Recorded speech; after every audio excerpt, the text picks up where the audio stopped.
So kids, before they really understand how words are ordered in order to express meaning, will often use clever comprehension strategies, right? So let's suppose they hear an utterance and they recognize some words in it, right? Knight, like this guy here, dwarf, like this guy there, and bump, right? An action word that they're familiar with.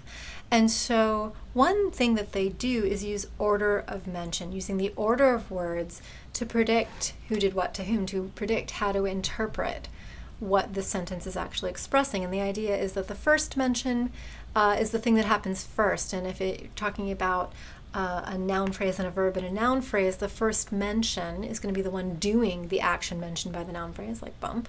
And the second mention is the one the action is done to. So this works really well for active sentences like the knight bumped the dwarf. So the knight is the first one mentioned, bump is the action, and the dwarf is the second one mentioned, who's the action's being done to.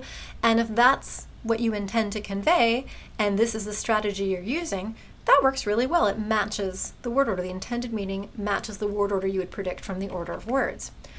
But it doesn't work so well for passives. So the knight was bumped by the dwarf is another thing you could say. The actual event you mean to convey is that the knight is the one being bumped.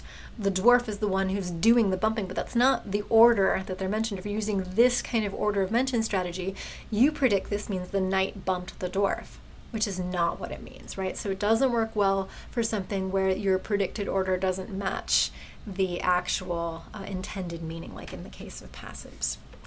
Another example of this is that the first thing mentioned is the first thing that happened, and the second thing mentioned is the second thing that happened. So let's suppose you recognize some words. So coward and through and disguise and hoggle and Jareth, right? And this is Jareth and this is hoggle. Great.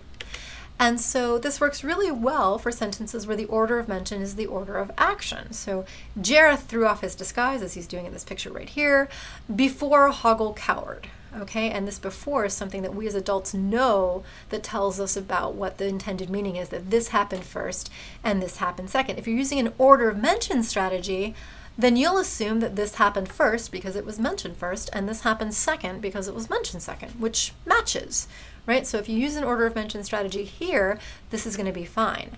But it doesn't work well where you, for example, are using a preposition like after, right, which basically swaps the actual order.